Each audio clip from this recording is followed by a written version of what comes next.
एक ऐसा पर्सन जो ये क्लेम करता है कि वो दुनिया का सबसे हेल्दीएस्ट पर्सन है, वो अपनी एजिंग को रिवर्स करने के लिए बहुत सारी चीज़ें कर रहा है, वो हर दिन 10 से ज़्यादा फिजिशियन से हेल्थ एडवाइस ले रहा है, वो मिलियंस ऑफ डॉलर्स खर्च कर रहा है सिर्फ इस चीज़ के लिए कि उसकी बॉडी पूरी तरह हेल्दी रहे, उसकी सारी लैब रिपोर्ट्स नॉर्मल आए।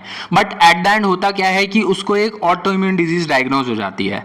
उसके पीछे का कारण उसके जो फिजिशियंस है वो ये बताते हैं कि इसका जेनेटिक बेसिस होता है और इसका ट्रिगर कैसे हुआ ये हम नहीं बता सकते, वो इडियोपैथिक है। ठीक है, इडियोपैथिक वो सिचुएशंस होती हैं जिसमें फिजिशियन को लगता है कि नहीं पता, physician is feeling like a idiot, उनको हम इडियोपैथिक कंडीशंस बोलते हैं। ठीक है, तो इडियोपैथिक बोल दिया जाता है कि इसका एग्जैक्ट कॉज ट्रिगर क्या है वो हमें नहीं पता। बट अगर आपने होम्योपैथी पढ़ी है, अगर आपको मेडिकल साइंस के बारे में पता है, तो आप इसका कॉज बता सकते हो कि इसका कॉज वो मेंटल मॉर्बिडिटी है, वो जो हमेशा हर चीज़ को कंट्रोल करने, अपने सारी ब्लड रिपोर्ट्स के पॉइंट्स को कंट्रोल करने की जो मेंटल अर्ज है उस पर्सन के अंदर, वही उसकी ऑटो इम्यून डिजीज का ट्रिगर का कॉज है। और सिर्फ होम्योपैथी से ही ये चीज़ ठीक हो सकती है।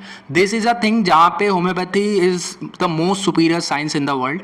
और ये जो नॉलेज है ना, ये भी सिर्फ एक होम्योपैथ के पास ही हो सकती है कि किस तरीके से ये प्रोसेस ट्रिगर हुआ, कैसे ये मॉर्बिडिटी उसकी बॉडी में इम्यून सिस्टम को इतना ज़्यादा स्टिमुलेट कर गई कि वो अपने ही सेल्स पे अटैक करने लग गया।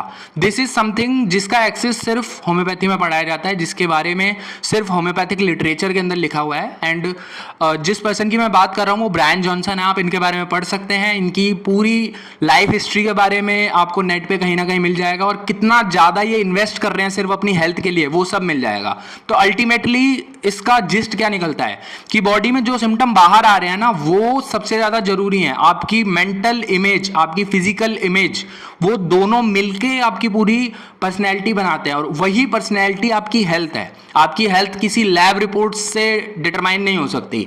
आपकी सारी लैब रिपोर्ट्स नॉर्मल हो सकती हैं और फिर भी आप अनहेल्दी हो सकते हो। So this is a thing जो मैं आपसे कहना चाहूँगा कि कभी भी आप नेचर के अगेंस्ट जाके नेचुरल चीज़ों को छोड़ के इस चीज़ पे रिलाई मत होने लग जाओ कि लैब रिपोर्ट्स क्या कह रही हैं। What is you feeling inside is something जिसके बारे में आपको हमेशा सुनना चाहिए। भले ही सारी लैब रिपोर्ट्स नॉर्मल हो, बट अगर आपको अंदर से सही नहीं फील हो रहा ना, तो आज ही किसी होम्योपैथिक फिजिशियन के पास जाके दिखा लो। सो मिलते हैं नेक्स्ट वीडियो में, तब तक के लिए बाय बाय।